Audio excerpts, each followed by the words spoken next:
বাংলাদেশে দুর্নীতির অভিযোগে অভিযুক্ত ব্রিটিশ এমপি টিউলিপ সিদ্দিক বলেছেন, আমি শুধু রাজনৈতিক বলির পাঠা। যুক্তরাজ্যের হ্যাম্পস্টেড ও হাইগেট আসনের লেবার পার্টির সংসদ সদস্য টিউলিপ সিদ্দিকের বিরুদ্ধে বাংলাদেশে আনুষ্ঠানিকভাবে দুর্নীতির মামলা হয়েছে। অভিযোগ, প্রধানমন্ত্রী শেখ হাসিনার ভাগ্নি পরিচয় ব্যবহার করে তিনি পূর্বাচলে নিজের পরিবারের সদস্যদের নামে জমি বরাদ্দ করিয়েছেন। তবে লন্ডনে বসে টিউলিপ জানাচ্ছেন, এটা একেবারেই অবাস্তব। আমি এখনো জানি না আমার বিরুদ্ধে আসল অভিযোগটা কি। 11 অগস্ট ঢাকার একটি আদালতে তার এবং আরও 20 জনের বিরুদ্ধে মামলার শুনানি নির্ধারিত। বাংলাদেশ কর্তৃপক্ষ জানিয়েছে, প্রয়োজনে তাকে অনুপস্থিত রেখেও বিচার চলবে।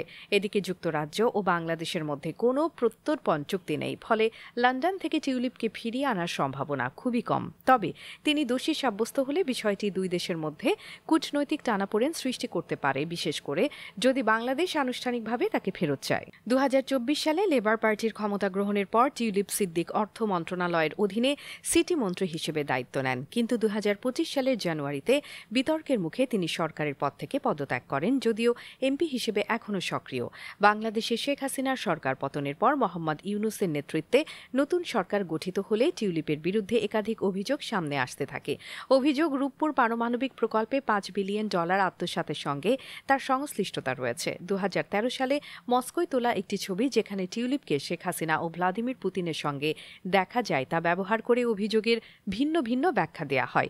তবে টিউলিপ বলছেন, আমরা তখন শুধু ঘুরতে গিয়েছিলাম। এক অনুষ্ঠানে পুতিনের সঙ্গে মাত্র 2 মিনিট দেখা হয়েছিল।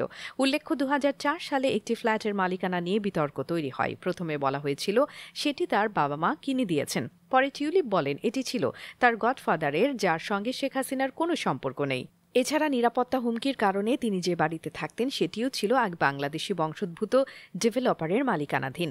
এসব বিতর্কের প্রেক্ষিতে তিনি নিজে থেকেই ব্রিটিশ মন্ত্রীদের আচরণবিধি তদন্তে নিজেকে উপস্থাপন করেন। 2 সপ্তাহের তদন্ত শেষে বলা হয়, টিউলিপ কোনো নিয়ম লঙ্ঘন করেননি। তবে তাকে পরামর্শ দেওয়া হয়, পারিবারিক পরিচয়ের কারণে যে ঝুঁকি তৈরি হয় তা নিয়ে আরও সচেতন থাকতে হবে।